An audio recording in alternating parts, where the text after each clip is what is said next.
What am I seeing? And I don't know where to even start from. This is quite, in fact.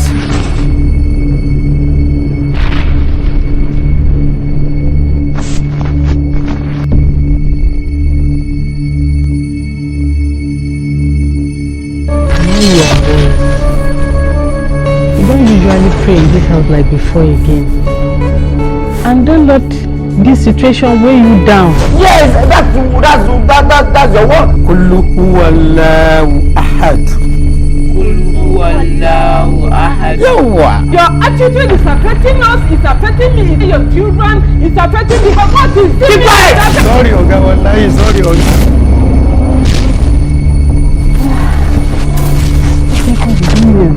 Ya Allah.